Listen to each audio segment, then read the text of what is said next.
Bonjour à tous, vous êtes bien sur Radio Panique 105.4 et vous écoutez la Jury Clique, l'émission d'Info-Jeunes Bruxelles qui décrypte vos droits. Cette semaine, nous allons parler ensemble de la réforme du Code pénal sexuel.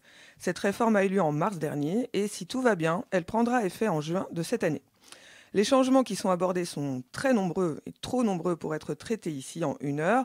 Donc on a décidé ensemble d'aborder seulement 2 points, principalement en tout cas. Donc le premier point, et c'est vraiment la pierre angulaire de cette réforme, c'est l'introduction du consentement dans le Code pénal.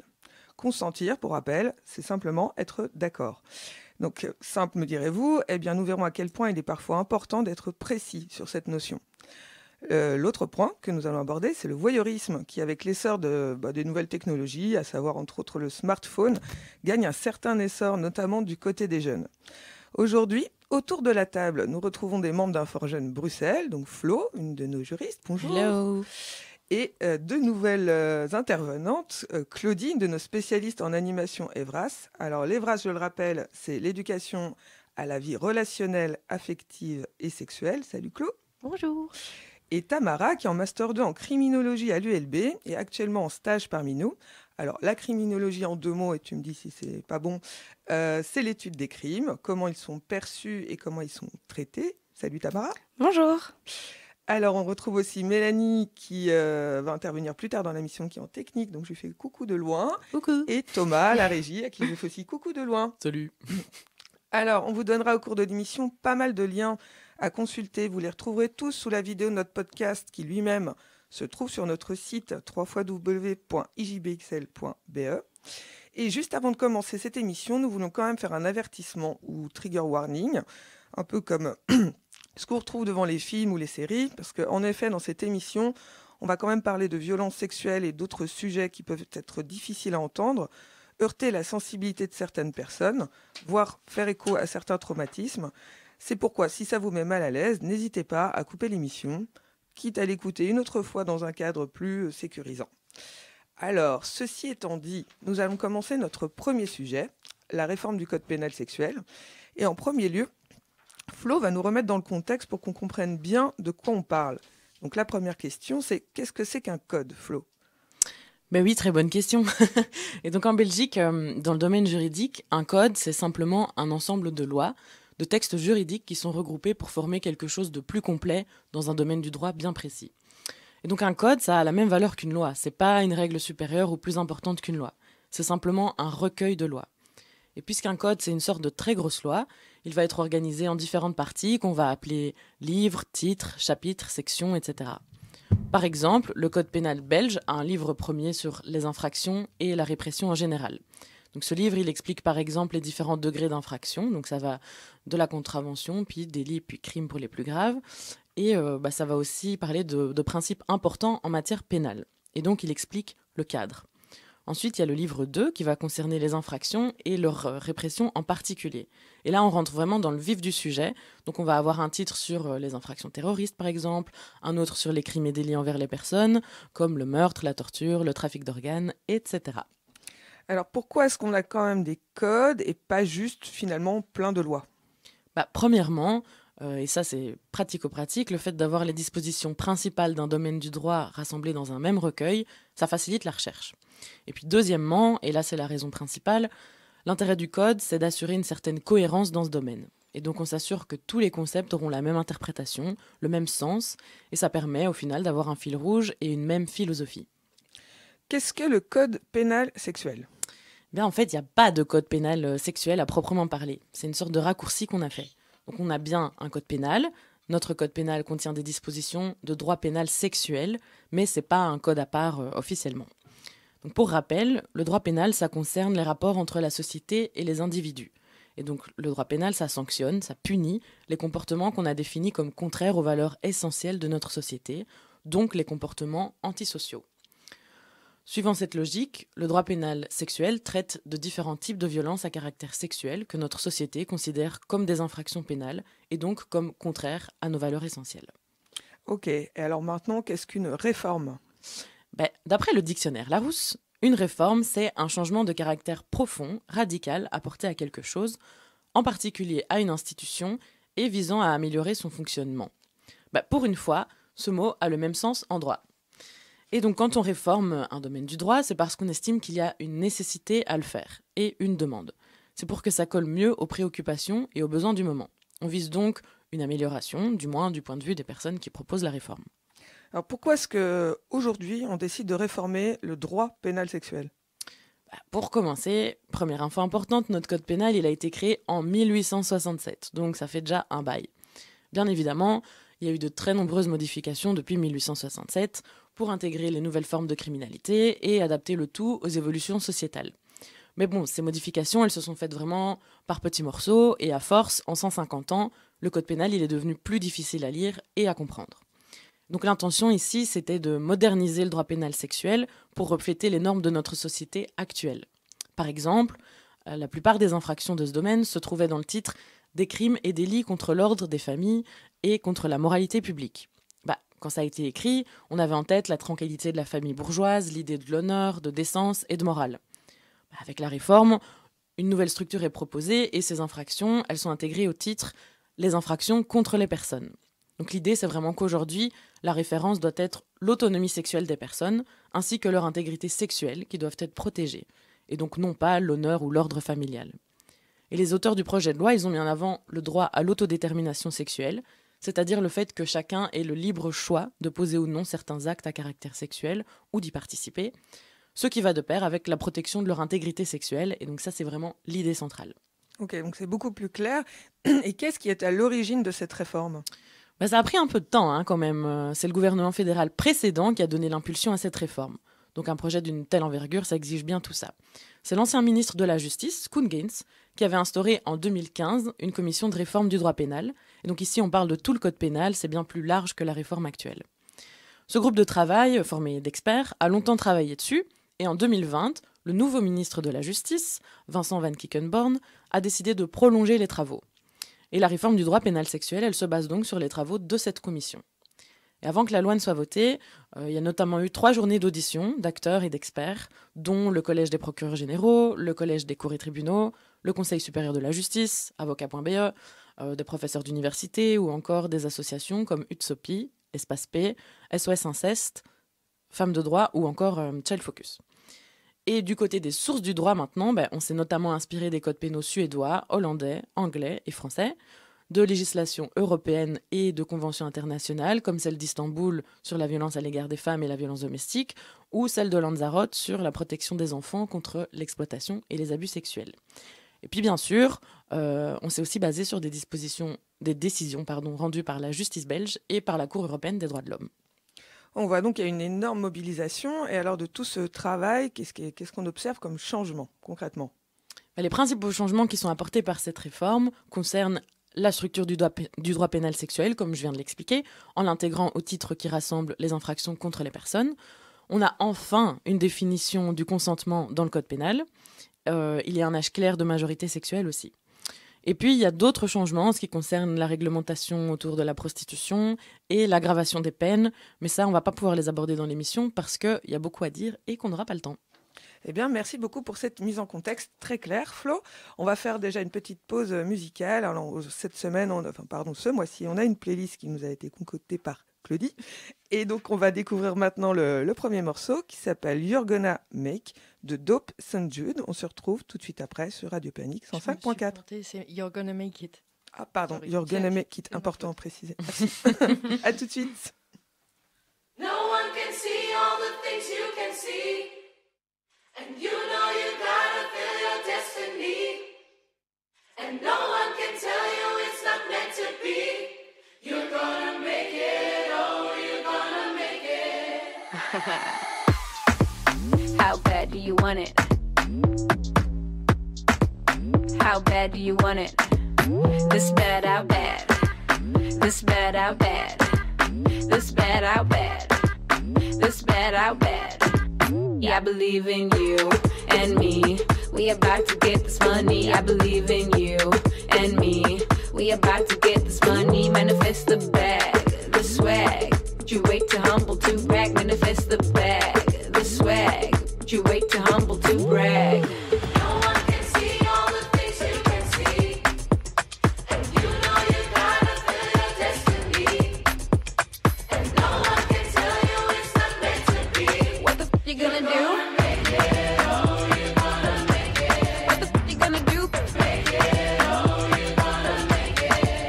Make it, oh, you gonna make it. You gonna make it, oh, you gonna make it. How bad do you want it? How bad do you want it? This bad, how bad? This bad, how bad? This bad, how bad? This bad, how bad?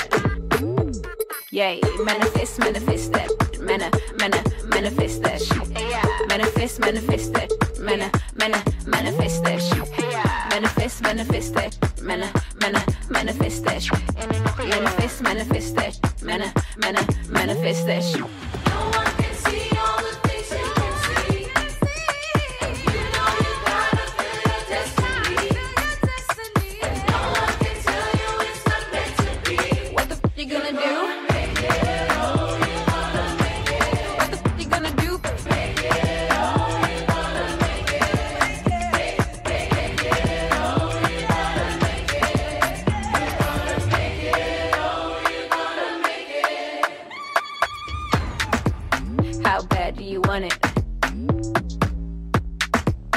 How bad do you want it? This bad, how bad? This bad, how bad?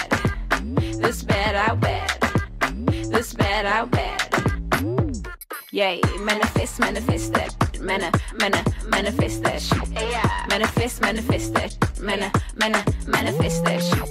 Manifest, manifest that. Manifest that shit. Manifest, manifest that. Manifest that shit. Voilà, c'était donc You're Gonna Make It de Dobs and Jude et vous écoutez toujours la Jury Click sur Radio Panique 105.4. Alors, on continue notre exploration de la réforme du code pénal sexuel. Donc après la mise en contexte de Flo, on va continuer avec toi, Flo, et on va commencer la grosse question. La grosse question ce mois-ci, c'est quoi le consentement? Alors, dans cette grosse question, on va aborder plus ou moins 4 points. Donc, le consentement dans le code pénal, la mise en contexte de cette notion, l'aspect judiciaire et enfin l'accueil des victimes. Donc Flo, est-ce que tu peux nous en dire plus sur le consentement dans le code pénal? Oui, avant cette réforme, en fait, le consentement, il était tout simplement pas défini clairement dans le code pénal. Et en plus de ça, la définition qui pouvait être donnée au consentement, elle n'était pas uniforme pour toutes les infractions à caractère sexuel. Et le principe de l'absence de consentement était assez établi en ce qui concerne le viol, mais pas toujours pour d'autres infractions à caractère sexuel. Le législateur, il a vraiment voulu mettre le consentement au cœur de la matière et il fallait pour cela en donner une définition précise, évidemment. Donc voici le début de la définition qui va entrer en vigueur tout prochainement. Le consentement suppose que celui-ci a été donné librement. Ceci est apprécié au regard des circonstances de l'affaire. Le consentement ne peut pas être déduit de la simple absence de résistance de la victime et le consentement peut être retiré à tout moment, avant ou pendant l'acte à caractère sexuel. Et donc le consentement, il est défini comme quelque chose de positif ici. On indique clairement que ne pas réagir, ce n'est pas la même chose que consentir. Et on ne pourra plus se cacher derrière l'adage « qui ne dit mot consent ». Donc l'exposé des motifs de la loi, il cite d'ailleurs une étude scientifique qui démontre que souvent, si la victime ne réagit pas, c'est parce qu'elle est paralysée par la peur. Et donc on a jugé ces connaissances scientifiques comme cruciales pour le droit pénal. Ouais, c'est vraiment un énorme changement. Est-ce que la définition s'arrête là ou est-ce qu'il y a d'autres précisions? Non, ça ne s'arrête pas là. On précise aussi certains cas dans lesquels on considère qu'il n'y a pas de consentement. Par exemple, je cite, « Il n'y a pas de consentement lorsque l'acte à caractère sexuel a été commis en profitant de la situation de vulnérabilité de la victime, due notamment à un état de peur, à l'influence d'alcool, de stupéfiants, etc., altérant le libre arbitre. » Donc ici, l'exposé des motifs précise qu'il faudra que la circonstance, par exemple l'influence d'alcool, soit de nature à altérer le libre arbitre, c'est-à-dire à faire en sorte qu'une personne ne soit pas capable d'être consentante. En gros, ça veut dire que il suffit pas d'avoir un peu bu pour ne pas être capable de donner son consentement. Sinon, ça voudrait dire qu'il ne peut plus y avoir de rapport sexuel que quand tout le monde est sobre à 2000%. Et donc ça dépend des circonstances. On précise aussi qu'il n'y a pas de consentement quand il y a eu des menaces, de la violence, de la ruse, etc. Ou encore si la victime est endormie ou inconsciente, c'est bien de le préciser. Eh ben voilà, donc tout un tas de précisions qui viennent maintenant vraiment éclaircir ce point. Est-ce qu'on dit des choses particulières sur le cas des mineurs? Ah oui, il y a un article consacré à la question de l'âge et donc ça définit avec précision l'âge auquel le mineur peut être considéré comme étant en état de consentir librement à des actes à caractère sexuel. C'est un peu long, mais autrement dit, ça parle de la majorité sexuelle, qui a fait couler beaucoup d'encre. C'est une question assez délicate qui était plutôt floue en Belgique jusqu'ici. Donc, dans la plupart des pays, on a déterminé un âge bien précis à partir duquel un mineur peut avoir une relation sexuelle. Mais en Belgique, c'était pas très clair. En fonction de l'âge, c'était parfois permis, on parlait parfois d'attentat à la pudeur ou de viol. Avec la réforme, le législateur a voulu créer un cadre pénal qui protège les droits de l'enfant tout en respectant l'autodétermination sexuelle et donc leur liberté sexuelle à partir d'un certain âge. Pour finir, c'est l'âge de 16 ans qui a été retenu pour la majorité sexuelle en Belgique. Et 14 ans, c'est la limite en dessous de laquelle il n'y a jamais de consentement possible. Ça veut dire que toute relation sexuelle en dessous de 14 ans est toujours considérée comme un viol. Entre 14 et 16 ans, c'est considéré aussi comme un viol, sauf s'il n'y a que 3 ans d'écart maximum entre les deux jeunes. Donc par exemple, une personne de 15 ans peut avoir une relation avec quelqu'un qui en a 18, mais si l'autre jeune a 19 ans, là c'est illégal et aux yeux de la loi, ce sera un viol. Bon, le vocabulaire utilisé est plutôt cash, mais si on est en dehors des limites, c'est un viol, c'est clair, au moins les règles sont précises. La commission de réforme du droit pénal, donc le groupe de travail dont j'ai parlé tout à l'heure, avait prévu la majorité sexuelle à 14 ans, avec certaines restrictions entre 14 et 16 ans par exemple, s'il y avait plus de 5 ans de différence. On ne sait pas très bien pourquoi cette version n'a pas été retenue, et c'est critiqué par certains spécialistes, mais donc ce qui a été retenu, c'est bien majorité sexuelle à 16 ans. Alors, est-ce qu'il y a d'autres situations qui sont toujours illégales? Oui, il y a 2 autres situations pour lesquelles on considère qu'un mineur ne peut jamais donner son consentement. Et ici, quand je dis mineur, je parle de toute personne de moins de 18 ans. Ça va concerner l'inceste, donc les violences sexuelles au sein de la famille. Le mot inceste est enfin intégré dans le code pénal et ça, c'est une nouveauté. C'est donc toujours illégal et puni, quelles que soient les circonstances. Le deuxième cas de figure, c'est la relation entre un mineur de moins de 18 ans et une personne qui a utilisé sa position reconnue de confiance, d'autorité ou d'influence. Donc là, dans ce cas-là aussi, c'est toujours illégal en dessous de 18 ans. Il n'y a pas de consentement possible. Et là, on a voulu viser, par exemple, le cas d'un médecin, d'un professeur, d'un entraîneur sportif, etc. Eh bien, merci Flo. Donc, on voit vraiment que maintenant, la notion de consentement dans le code pénal a été largement redéfinie, voire même simplement définie. Donc, on va continuer maintenant dans cette grosse question avec une mise en contexte. Alors, vous allez, je pense, nous répondre ensemble, Tamara et Claude. Je ne sais pas laquelle commence. Tamara, alors voilà, je te laisse nous expliquer un peu cette mise en contexte. Ok, donc nous avons vu que dans le code pénal, celui-ci rassemble les lois qui définissent ce qu'est un crime ou non. Lorsqu'on étudie un crime, dans ce cas-ci le viol, on peut se concentrer sur 2 aspects. Soit nous étudions le passage à l'acte, donc comment et pourquoi le crime a eu lieu, soit nous étudions la réaction sociale. Alors, qu'est-ce que tu entends par réaction sociale? En fait, c'est la réaction que va engendrer un crime au sein de notre société. Et quand je parle de la société, je veux aussi bien parler de monsieur et madame tout le monde, que des médias, que des institutions juridiques, la police, les tribunaux, etc. C'est intéressant de savoir, comme on l'a dit juste avant, qu'en fonction des époques et des lieux, les crimes ne sont pas perçus et donc punis de la même manière. Et donc en fait, les lois du code pénal, c'est aussi un reflet de notre société. Ce que je voudrais mettre en évidence, c'est que cette modification du code pénal, elle n'est pas anodine. Elle s'inscrit dans une ère de libération de la parole et de prise de conscience de la culture du viol. Si je sors dans la rue maintenant et que j'interroge les patients, pour savoir ce qu'ils pensent du viol, ils me répondraient sûrement que ça constitue un crime grave. Personne ne va me dire « moi je suis pour le viol, moi je pense qu'un violeur ne doit pas être condamné ». Mais ce qui est très parlant, en revanche, c'est la définition que les gens vont se faire du viol. Qu'est-ce que tu veux dire par là? En fait, ce type de crime est vraiment entouré de toute une série de mythes. Les mythes, ce sont des idées reçues, des croyances, des préjugés, des représentations de ce qu'est, entre guillemets, un vrai viol, entre guillemets, une vraie victime et, entre guillemets, un vrai violeur. Dans l'imaginaire collectif, voici comment va se dérouler un viol. Une femme, habillée légèrement, rentre tard le soir après avoir vu quelques verres avec ses copines. Elle rentre dans le parking, elle récupère sa voiture, quand soudain un inconnu portant une cagoule noire, armé d'un couteau, arrive. Il va la menacer, la pousser contre le sol, elle va crier, elle va se débattre et ensuite il la viole. Donc là, c'est ce qu'on appelle un viol sans aucun doute. Bah, évidemment. Ce qu'on voudrait mettre en lumière avec cet exemple, c'est qu'un viol, qu'est-ce qu'il y a ? Ça ressemble pas uniquement à ça. Cet exemple, il compile toute une série de mythes dont on parlait plus tôt. Et la tenue de la femme, le moment de la journée, l'alcool, l'inconnu, la menace, la surprise, les hurlements, et tous ces mythes, ça forme la culture du viol. Alors, culture du viol, c'est une expression qu'on entend de plus en plus, mais je pense que tout le monde ne sait pas exactement ce que ça veut dire. Est-ce que vous pouvez me l'expliquer ? La culture du viol, c'est l'ensemble des idées reçues sur les violeurs, les victimes de viol et les violences elles-mêmes. C'est largement partagé, transmis de génération en génération. Et c'est des représentations qui évoluent dans le temps, qui imprègnent nos mentalités, notre langage, les lois, on l'a vu, les fictions et aussi les œuvres d'art. Donc on est nombreux à y croire et à les propager, et ça forme du coup une culture. Ces préjugés-là, ils concourent à déresponsabiliser les violeurs, à culpabiliser les victimes et à invisibiliser les viols. Alors oui, on voit qu'on peut tous faire partie de cette culture du viol sans s'en rendre compte. Et c'est quoi invisibiliser les viols finalement ? Alors, on va commencer par le début. Dans l'imaginaire collectif, le viol, ça laisse des marques physiques visibles, puisqu'il est commis avec une violence physique extrême. Ensuite, on pourrait penser que la victime est prise par surprise, par un inconnu. Et il y a un problème avec la régie ? Ok. Non, Claude, je t'en prie, tu peux continuer. On va également se demander ce qu'elle faisait dehors si tard, en ayant bu, en portant peu de vêtements.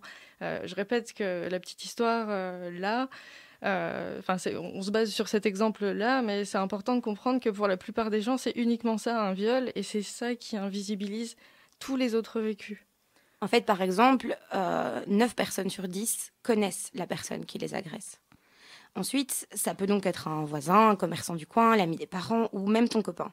Je voudrais aussi déconstruire un autre mythe, c'est celui qui voudrait nous faire croire que le viol est un crime rare et éloigné de nous. J'ai pas du tout envie d'accabler nos auditeurs, mais c'est entièrement faux. Parce que selon Amnesty International Belgique, une Belge sur 2 est victime d'agressions sexuelles au cours de sa vie.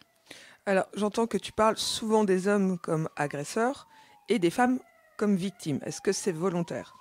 Oui, c'est un choix conscient. Parce que, et là je vais donner quelques chiffres, mais ils sont importants selon nous, 98% des personnes qui commettent des viols sont des hommes. 90% des victimes de viol sont des femmes. Et lorsqu'un homme est victime de viol, l'agresseur est un homme dans 90% des cas. Donc, le viol et les agressions sexuelles de manière générale sont des violences de genre. Les violences de genre, c'est l'harcèlement de rue, les mutilations génitales féminines, les féminicides. Ce sont donc des violences qui touchent majoritairement les minorités de genre, mais aussi les minorités sexuelles. Donc on s'excuse pour les termes très binaires qui sont employés ici, mais ils mettent en évidence une réalité qu'on voulait refléter. Alors, merci pour ces précisions qui sont importantes. Est-ce que tu peux nous en dire plus sur la culpabilisation des victimes ? Oui, c'est par exemple la pousser à donner des explications, des justifications, dire que ce serait de sa faute, enfin sous-entendre que ce serait de sa faute. C'est dommage parce qu'on n'oserait pas tenir ce discours à quelqu'un qui est renversé par une bagnole en fait. Eh ben dis donc, comment ça se fait que tu t'es mis sous les roues, hein ? Ça paraît absurde. En Belgique, il y a 48% des hommes et 37% des femmes qui estiment qu'une victime peut être en partie responsable de son agression. Et c'est important que les mots soient dits. Peu importe la tenue, le lieu, l'heure, l'alcool, le contexte, le coupable, c'est le violeur. Voilà, c'est le violeur. Je tiens à préciser qu'il faut arrêter aussi de dire qu'elle ment ou dire qu'elle dénonce un viol pour porter préjudice à l'homme. Il n'y a pas plus de fausses plaintes pour un viol que pour tout autre crime. Et donc c'est 3%. Voilà. La parole de la victime, elle est bien trop mise en doute. Et en fait, on la croit pas, on lui demande si elle est sûre.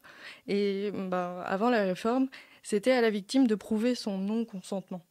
Ok, merci Claudie. Et est-ce que tu penses que tout ça, cette culpabilisation des victimes, ça concourt finalement à déresponsabiliser les violeurs ? Oui, c'est exactement ça. C'est chercher des circonstances atténuantes, c'est dire que la victime lui a pas vraiment dit non, mais c'est aussi dire qu'il est jeune, bourré, que c'est une erreur de parcours dans sa jeunesse, ou bien juste, c'est sa copine. Et bien sûr, c'est ça ce qui déresponsabilise les violeurs, c'est la zone grise. La zone grise, pardon. C'est dire que la situation était floue, c'est compliqué, il y a une incompréhension. Ce qui est important de préciser en plus, c'est que cette zone grise va totalement protéger le violeur face à la justice en fait. Parce que la zone grise, c'est vraiment une zone de relativisme du consentement. C'est donc un refuge pour les violeurs parce que c'est ambigu. Et donc ça va devenir une parole contre une autre, une version contre une autre. Tamara, est-ce que tu peux nous expliquer finalement c'est quoi cette zone grise? Ouais, mais premièrement, en fait, on utilise les termes zone grise pour souvent décrire les rapports sexuels qu'on ne veut pas qualifier de viol, car ils ne collent pas avec l'idée qu'on se fait de celui-ci. Mais grosso modo, la zone grise, c'est le fait de prendre le consentement pour acquis. Parce que le mec t'a payé un verre, parce que c'est ton copain, ou pour je ne sais quelle stupide raison. En gros, c'est le fait de ne pas se poser de questions. C'est le fait de ne pas se demander si la personne en face en a envie.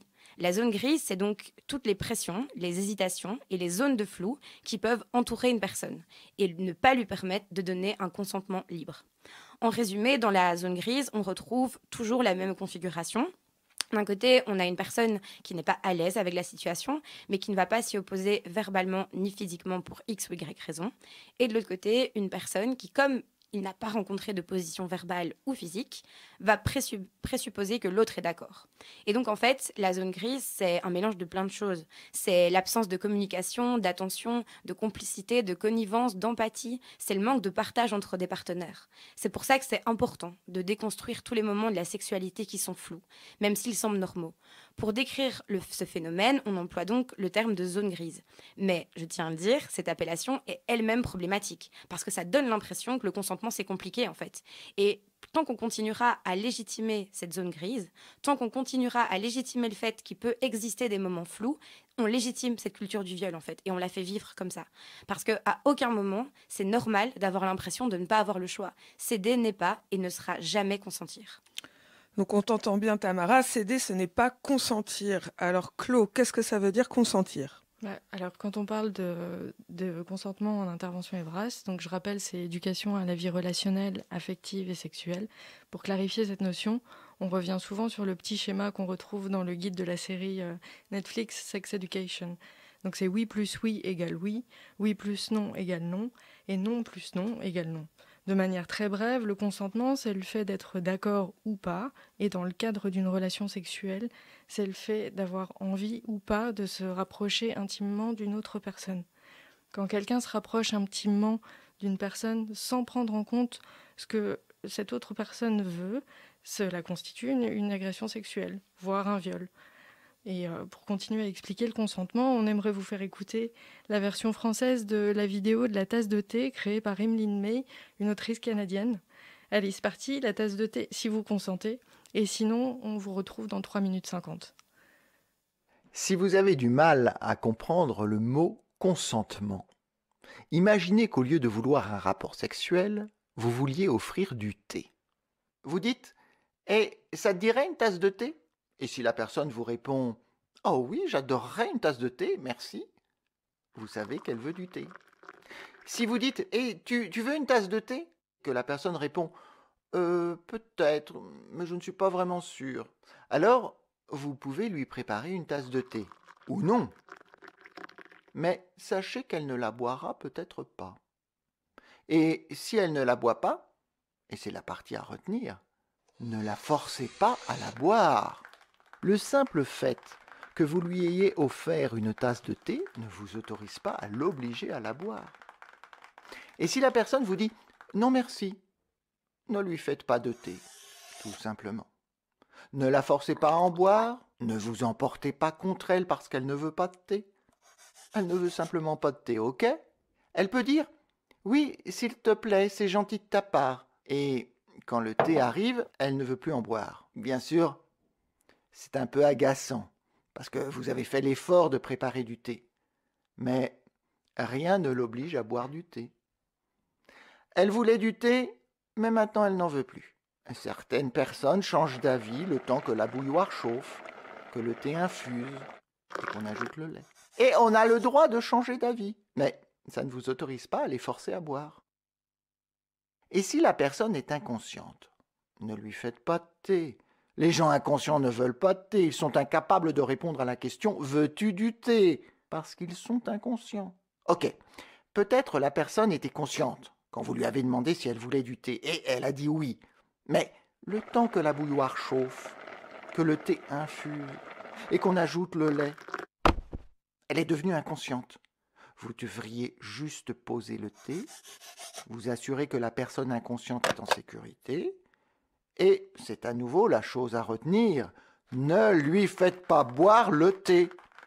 Bien sûr, elle avait dit oui, mais les gens inconscients ne veulent pas de thé. Si quelqu'un accepte le thé, commence à le boire et s'évanouit avant d'avoir fini, ne continuez pas à lui en verser dans la gorge.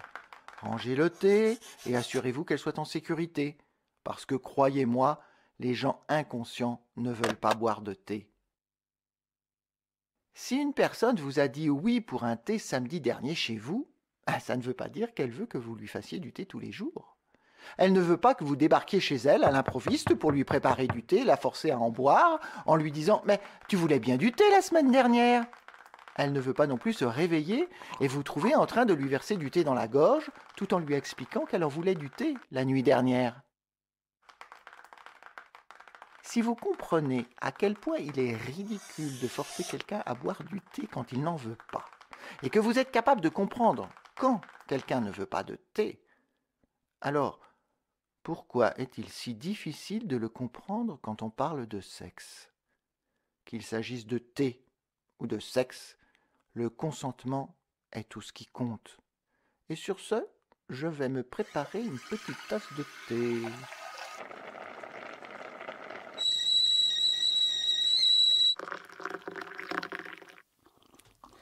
Voilà, donc on vient d'écouter la tasse de thé de Emeline May. Donc vraiment donc c'est une vidéo, on vous a passé le son.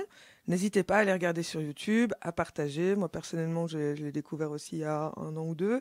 Et elle marche très bien aussi avec les plus jeunes pour expliquer, je trouve, de manière voilà, assez simple et pas trop dramatique ce que c'est le consentement. Elle est vraiment très bien cette vidéo, je vous encourage à la regarder. De toute façon, elle sera indiquée dans les liens de l'émission. Alors, donc on va continuer donc, dans notre grosse question. Et donc, on a vu le consentement dans le code pénal, on a vu une mise en contexte de ce que c'était aussi que la culture du viol. On va passer maintenant à la phase judiciaire avec Flo et la charge de la preuve et ses enjeux. Oui, mais dans ce domaine, le droit présume qu'en général, en cas d'agression, lorsqu'il y a un rapport sexuel entre 2 personnes majeures sexuellement, elles sont consentantes. Donc ça veut dire qu'en cas d'agression, en pratique, c'est à la victime qu'il revient de prouver que ce n'était pas le cas. Et donc c'est sur elle que repose la charge de la preuve.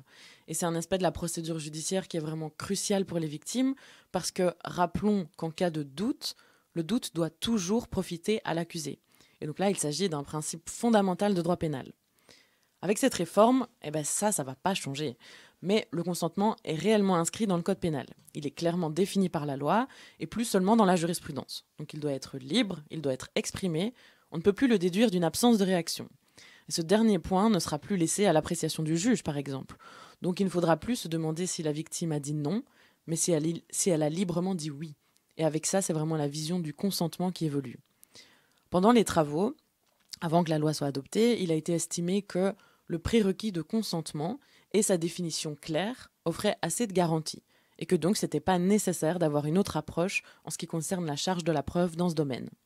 Il a été dit que, je cite, « c'est également lié dans une large mesure à un changement de mentalité. Préciser que l'absence de résistance de la victime n'implique pas nécessairement son consentement devrait attirer l'attention de chacun sur le fait qu'ils ne doivent pas se laisser duper par certains stéréotypes. » Et pour les cas où on part du principe que la personne ne peut pas donner son consentement, comme la minorité sexuelle. Dans ce cas, justement, on ne va pas chercher à prouver ou non qu'il y avait consentement. On part du principe qu'il n'y en a jamais. Donc pour les cas d'inceste, pour la personne qui utilise sa position d'autorité et pour les mineurs de moins de 14 ans, c'est toujours une infraction pénale, sans exception. La victime ne doit pas apporter de preuves. En résumé, cette réforme, c'est plutôt un bon signal, mais il va falloir attendre un peu de temps pour analyser l'impact qu'elle aura sur la façon dont les juges vont rendre leurs décisions. Alors, on va maintenant faire une transition vers l'accueil des victimes, parce qu'on parlait justement de preuves, de charges. Donc, Tamara et Claude, est-ce que vous pouvez nous en dire plus ? Comment ça se déroule un peu l'accueil des victimes en cas d'agression sexuelle ? Mais tout d'abord, dans l'idée de continuer un peu sur la preuve, on voulait parler du SAS, donc en fait qui est le set d'agression sexuelle. Donc c'est l'instrument médical qui va permettre de récolter les preuves d'une agression sexuelle. Et donc on peut le réaliser qu'on décide de porter plainte ou non, je tiens bien à le préciser. Malheureusement, les délais pour effectuer le SAS sont très courts. Dans les conditions idéales, c'est dans les 24 heures. On peut aller jusqu'aux 72 heures qui suivent l'agression sexuelle. Et ce SAS va permettre de préserver les traces de violences sexuelles durant 6 mois. Là, je refais un petit trigger warning, mais si vous êtes victime de viol, que vous le souhaitez, et que le délai vous permet de réaliser le SAS, je me dois de transmettre quand même des informations qui sont importantes. Dans l'idéal, il ne faut pas se laver. Il faut garder les vêtements qu'on portait au moment des faits. On peut aussi amener tout autre type de preuves matérielles, comme les draps de lit par exemple. Et dans l'idéal, il faut transporter toutes ces preuves dans un sac en papier et non un sac en plastique. Dans tous les cas, on peut toujours refuser une fouille corporelle et on peut toujours refuser de se soumettre à tous ces éléments. Alors, si en revanche on souhaite le faire, où est-ce qu'on peut réaliser le SAS? Dans un hôpital, évidemment, mais l'idéal, c'est de se rendre dans un CPVS, qui est donc un centre de prise en charge des violences sexuelles. Celui de Bruxelles se situe au CHU Saint-Pierre, mais il en existe d'autres en Belgique. Un CPVS, c'est ouvert 24 heures sur 24 et 7 jours sur 7. Et en fait, c'est une structure qui est assez spécifique pour 2 raisons. La première, c'est qu'on peut y recevoir des soins médicaux et psychologiques, mais aussi, si on le souhaite, déposer plainte auprès d'inspecteurs et d'inspectrices qui sont spécialement formés sur le sujet. Et ça, c'est quand même une énorme plus-value. Le CPS va également faire l'enquête médico-légale pour la recherche de preuves dont je parlais avec le SAS juste avant, et ensuite organiser tous les suivis que la personne pourrait avoir besoin. En revanche, le CPVS a quand même une deuxième spécificité qui peut être un peu plus contraignante, c'est celle du délai. Donc, en résumé, si la violence sexuelle a eu lieu il y a moins d'une semaine, et idéalement dans les 72 heures, la victime peut se rendre dans un CPVS sans rendez-vous à n'importe quel moment. Si la violence sexuelle a eu lieu il y a plus d'une semaine mais moins d'un mois, il faut alors appeler ou envoyer un mail pour fixer un rendez-vous. Et si la violence sexuelle a eu lieu il y a plus d'un mois, on peut également appeler ou envoyer un mail avec eux pour voir ce qui est possible de faire au vu de la situation.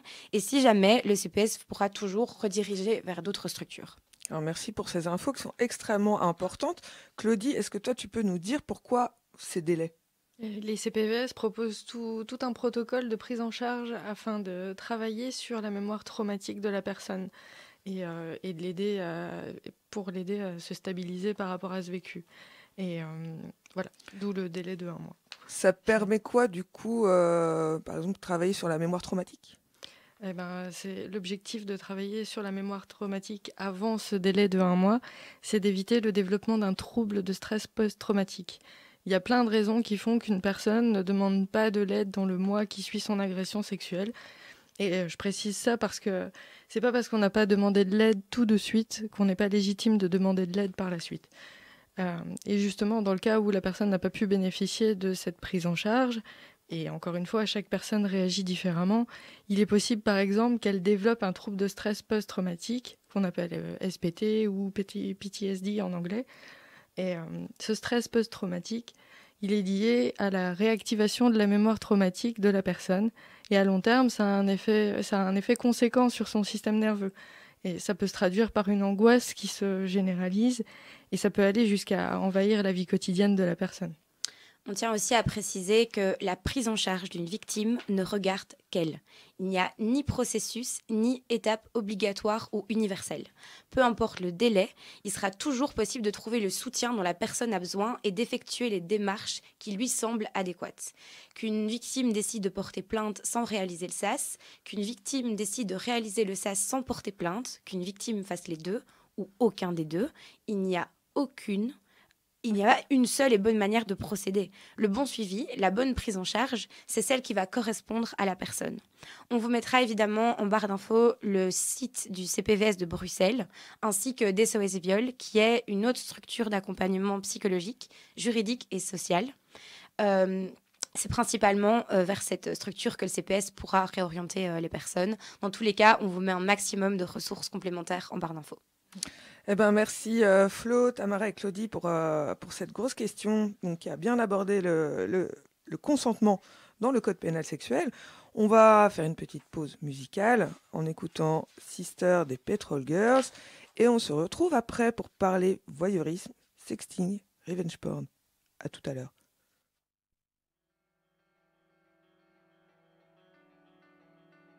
To me, sisterhood means radical acceptance of one another.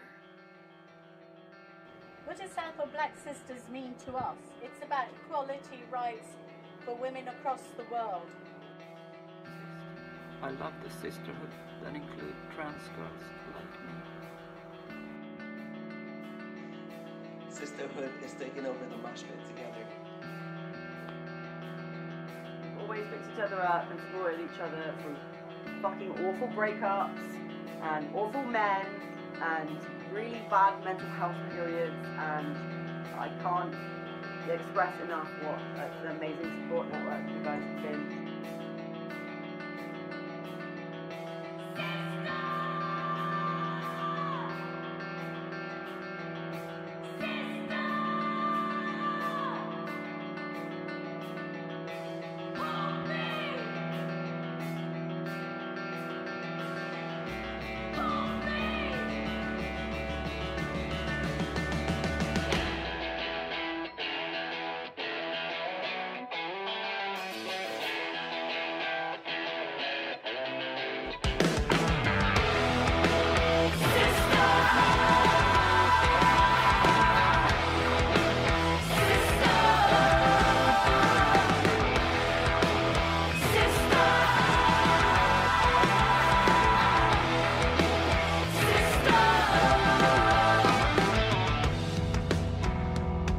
Decode this world together. We will write our existence in, because the planet will not survive in the hands of toxic men. They try to divide us, to consolidate their gains. Cause sisterhood's a threat to status, wealth, competition.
Voilà, on m'entend. Donc c'était Sister des Petrol Girls. On est désolé, on a dû couper le morceau parce qu'on est un petit peu pris par le temps, mais on vous encourage fortement à aller les écouter, donc les Petrol Girls.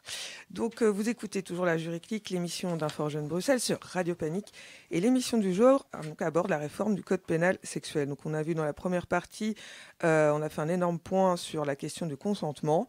On va maintenant passer à un autre chapitre du code pénal sexuel, celui du voyeurisme.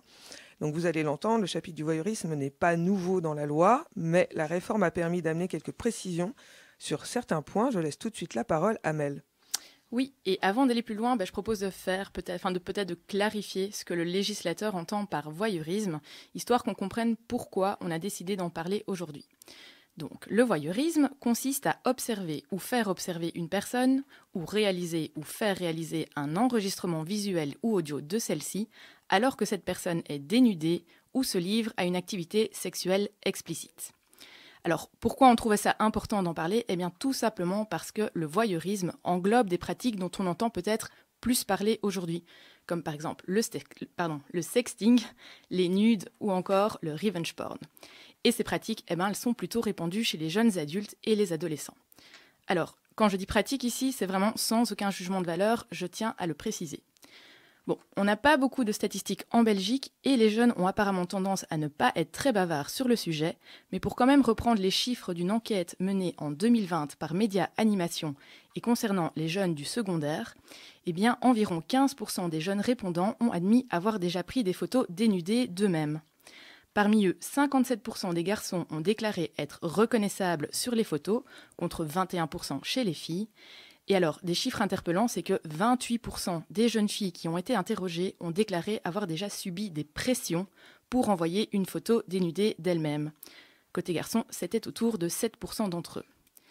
Alors, en plus de ces chiffres, une autre enquête, française cette fois, a montré une augmentation flagrante, donc de plus de 10%, de la pratique du sexting chez les jeunes lors des 2 premiers mois du confinement de 2020. Du coup, voilà, on trouvait ça important de refaire le point sur tout ça et surtout de replacer le cadre juridique, car malheureusement, il arrive qu'il y ait des débordements. Alors, c'est Florence qui va s'occuper de tout ce qui est cadre légal, mais avant, je vais quand même revenir sur plusieurs définitions pour qu'on comprenne de quoi on parle concrètement. On va commencer par le sexting. Globalement, le sexting, c'est envoyer des messages à caractère sexuel, ce qu'on appelle des sextos. Alors ces messages, ça peut être du texte, des petites phrases coquines, des petits emojis, mais aussi des photos ou des vidéos.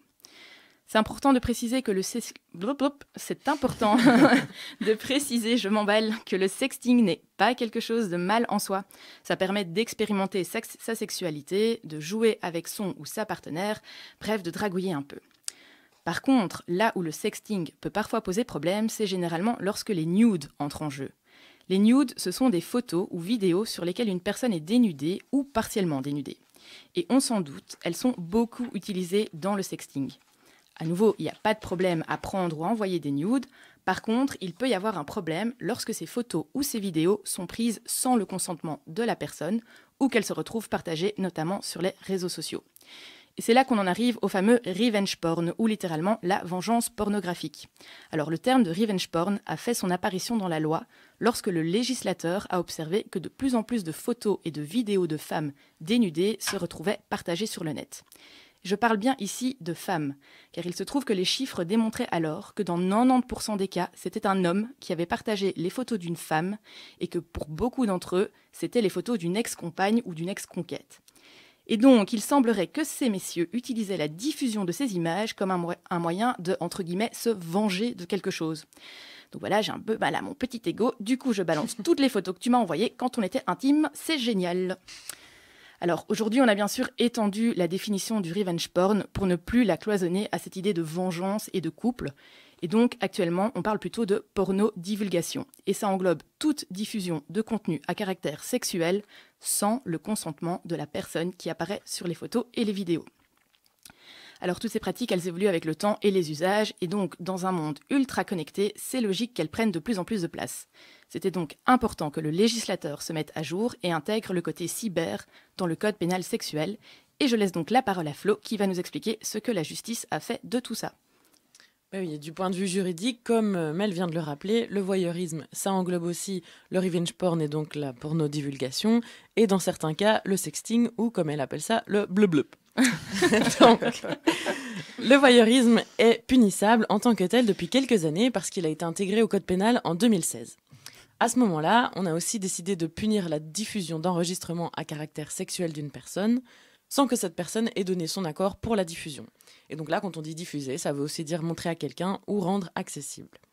En 2020, il y a une autre loi qui est venue compléter cette matière pour combattre la diffusion non consensuelle d'images et d'enregistrements à caractère sexuel.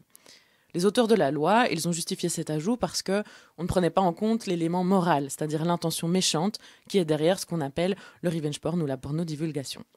La volonté, c'était aussi de donner des moyens plus efficaces et plus rapides aux victimes pour leur permettre de faire retirer ces contenus.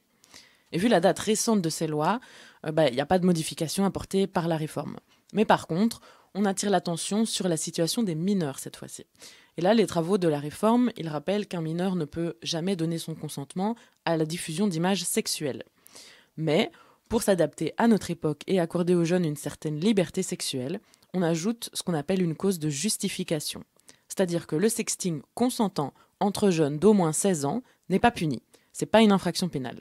C'est autorisé lorsque les jeunes sont consentants et se transmettent mutuellement ou possèdent eux-mêmes des images et des enregistrements à caractère sexuel. Mais ça s'arrête là, point. Il est toujours illégal de transférer ou diffuser ces contenus à quelqu'un d'autre par la suite, même si les jeunes sont d'accord. Parce que dans ce cas-là, ça constitue de la diffusion d'images d'abus sexuels sur mineurs et c'est très grave. Alors maintenant que le cadre légal est beaucoup plus clair, on va peut-être quand même encore faire un petit point ou une petite ébauche en fait de bonnes pratiques et de bons réflexes à avoir par rapport à tout ça. Alors je tiens à préciser que tous les conseils que j'ai trouvés, je ne les ai pas inventés, je les ai trouvés sur les sites des acteurs spécialisés dans la question du sexting et de la porno-divulgation, comme par exemple l'Institut pour l'égalité des femmes et des hommes, Child Focus ou encore l'Autorité de protection des données. Alors le premier adage dirait « Avant d'envoyer une photo dénudée de toi, à 2 fois tu y réfléchiras ». À nouveau, notre but dans cette émission n'est pas du tout de diaboliser la pratique du sexting, mais c'est sûr qu'il faut être bien conscient que prendre et envoyer des photos dénudées de soi, c'est pas sans risque. On te conseillera donc de bien réfléchir à qui tu envoies la photo et de te poser la question « Est-ce que je suis OK avec le fait qu'une fois envoyée, cette photo, elle échappe à mon contrôle ?» On peut aussi conseiller de simplement prendre des photos sur lesquelles tu n'es pas reconnaissable, donc d'éviter de montrer ton visage, un signe distinctif comme un tatouage ou un grain de beauté, ou encore de faire attention à l'arrière-plan de la photo. Bref, te rendre un peu anonyme, de sorte que si la photo un jour elle est quand même diffusée, les dégâts ne seront pas trop importants. Alors, l'adage suivant serait « Avant d'envoyer une photo de tes parties intimes, le terrain tu tâteras ». Car oui, le sexting aussi demande d'avoir le consentement de l'autre. Alors, si tu as une folle envie d'envoyer une photo de ton attribut à ton crush, on te conseille de d'abord tâter le terrain avec un peu de teasing. Par exemple, en commençant doucement avec un petit message coquin, ou les émoticônes d'une petite banane et d'une petite pêche suivies de 3 petits points. Si tu ne reçois pas de réponse, ou que la réponse est « je ne suis pas très fruit en ce moment », tu l'auras compris, abstiens-toi de passer à la suite. Et finalement, une des règles les plus importantes, lorsqu'une photo coquine de quelqu'un tu reçois, la partager, tu ne feras pas. Je pense qu'il est inutile d'en dire plus, tu l'auras compris, divulguer des photos dénudées des autres sans leur consentement, c'est grave, c'est malveillant et surtout c'est illégal. Alors, si malgré tout ça, il devait y avoir un problème et que tu te rends compte que des photos de toi se retrouvent sur les réseaux sociaux, voici quelques réflexes à avoir. Avant toute chose, si tu connais la personne qui diffuse la photo ou la vidéo, si possible, demande-lui directement de la retirer elle-même. Bon, ça paraît un peu banal de dire ça, mais en fait, en réalité, c'est la manière la plus rapide pour qu'une photo soit enlevée d'une plateforme ou d'un réseau social. Bon, bien entendu, on se doute que la personne ne sera pas toujours conciliante. Du coup, si ça ne marche pas, afin de faire enlever la photo rapidement, tu peux prendre contact soit avec l'Institut pour l'égalité des femmes et des hommes, soit avec Child Focus. Alors, ces 2 institutions ont été habilitées à accompagner les victimes de porno-divulgation et elles sont à ce titre en contact direct avec les différentes plateformes des réseaux sociaux. Donc, en plus de t'aider à faire retirer les contenus, elles peuvent aussi t'accompagner pour porter plainte et donc faire valoir tes droits. De même, si tu as besoin de parler de tout ça avec quelqu'un, elles sont formées pour offrir une première écoute adaptée et elles pourront te rediriger vers d'autres professionnels si tu ressens le besoin. Donc tu peux contacter l'Institut pour l'égalité des femmes et des hommes au 0800 12 800 et Child Focus au 116 3x0. On mettra aussi tout ça dans la barre d'infos, sous notre podcast bien évidemment. Eh bien, merci Flo, merci Maître Yoda pour tous ces adages qui récapitulent quand même, c'est vrai, des notions que finalement parfois on ignore. Donc voilà, là c'est plus clair. Donc on a vu donc les 2 points, la notion de consentement, le voyeurisme. On vous rappelle qu'il y a d'autres chapitres dans la réforme du code pénal que nous on n'a pas eu le temps d'aborder aujourd'hui. Avant de vous laisser avec Claudie, je vous rappelle donc que la prochaine émission de la Jury Clique, ça sera sur le job étudiant. Oui, un sujet qu'un fort jeune maîtrise particulièrement, extrêmement, carrément super bien. Donc on vous conseille de l'écouter. Un peu léger aussi, un peu plus léger. Peut-être un peu plus léger. Et je vais te laisser, Claudie, conclure cette émission. Du coup, on vous a présenté la réforme du droit pénal sexuel et on vous invite à vous informer pour la suite. Ce sera d'application à partir du mois de juin 2022. Comme pour n'importe quelle loi, dire qu'on l'a créée ne suffit pas à protéger les personnes concernées. On retient que cette adaptation du droit pénal sexuel, ça marque une prise de conscience qui a eu lieu au sein de la société belge. Depuis les mouvements #MeToo, #BalanceTonPort, qui ont été initiés 5 ans auparavant, jusqu'au dernier Balance ton bar et Balance ton folklore à Bruxelles, ils sont significatifs de la volonté de ne plus être sujette de violences sexuelles. Cette adaptation, c'est aussi une prise de conscience officielle et globale de ces violences systémiques et de leur impact. La prise de parole est possible, symboliquement mieux reconnue. Elle envoie le message clair que la honte n'est pas dans le camp de la victime, la honte, elle est dans le camp des violeurs. Et leur volonté de faire taire les victimes n'en est que la preuve. On le sait, ça fait partie de la stratégie des agresseurs de réduire au silence, de renverser la culpabilité de la victime et de renvoyer la violence de son vécu sur sa responsabilité individuelle. On t'invite alors à te poser des questions sur ta relation à l'autre, aux femmes, aux personnes trans, aux personnes racisées, aux personnes précarisées, aux personnes porteuses de handicap. On les a pas cités, mais en Belgique, il y a 19 critères protégés contre la discrimination. Et ils sont également pris en compte dans le cadre légal des violences sexuelles, que ce soit pour les personnes caractérisées par ces critères et aussi pour leurs alliés. Donc coucou aux adelphes. Voilà. N'hésitez pas à aller sur le site de l'Institut pour l'égalité des femmes et des hommes. On précise, puisqu'elles le précisent sur leur site, que ça concerne aussi les personnes trans, ainsi que sur le site de UNIA pour vous informer. Pour résumer, on retiendra que ne rien répondre... Je m'éloigne du micro. Bon, ça va le faire. Oui. Pour résumer, on retiendra que ne rien répondre, ne pas réagir ne peut plus légalement être considéré comme un oui. C'est acté dans la loi que c'est un non. L'adage qui ne dit mot consent ne tient plus debout. On rappelle du coup que céder, ce n'est pas consentir. Ce ne sera jamais consentir. Le CPVS sont des structures au top pour une prise en charge d'urgence des violences sexuelles. En raison de leur particularité, leur prise en charge n'est plus possible au-delà de 1 mois. Néanmoins, vous pouvez les appeler pour qu'elles puissent vous renseigner sur les associations qui pourront vous venir en aide. Car quel que soit le délai, il n'est jamais trop tard pour entamer le processus de reconstruction qui vous convient. À n'importe quel moment, les personnes ayant été victimes d'agressions sexuelles sont légitimes, je répète, légitimes de demander de l'aide et d'être prises en compte. Envoyer une image et des vidéos nues de soi, c'est autorisé à partir de 16 ans et c'est autorisé seulement si tu es d'accord d'envoyer et seulement si l'autre est d'accord d'en recevoir. Ouais ma gueule, tu vois c'est tout simple le consentement. Une personne qui vous fait confiance en vous envoyant des nudes, ça veut dire qu'elle vous l'envoie à vous, pas au reste de la planète, pas à votre pote qui est juste à côté et qui regarde par-dessus votre épaule. Nada, c'est juste pour vous. Et c'est cool. Bah ouais, il faut le dire quand même. Pour les personnes majeures, si la personne qui envoie son nude n'a pas donné son accord pour la diffusion est interdite. Et encore une fois, je le répète, cet accord doit être libre. Et pourquoi du coup ? Parce que céder, ce n'est pas consentir. Pour les personnes mineures, la diffusion est interdite tout court. Enfin, la majorité sexuelle est à 16 ans. Il existe une exception bien précise pour que les mineurs aient aussi la liberté de s'explorer, de se déterminer sexuellement, et cela concerne les rapports sexuels qui sont autorisés uniquement si l'écart d'âge est inférieur à 3 ans pour les adolescentes et adolescents ayant entre 14 et 16 ans. Toute autre situation de rapport sexuel sur mineurs de moins de 16 ans est considérée comme un viol. Enfin, prendre en compte le consentement de l'autre pour se rapprocher de manière intime, c'est inscrit dans le code pénal. Une personne peut donner son accord et le reprendre quand elle le souhaite, à n'importe quel moment. Si vous ne voulez pas prendre en compte la satisfaction d'un plaisir autre que le vôtre, masturbez-vous.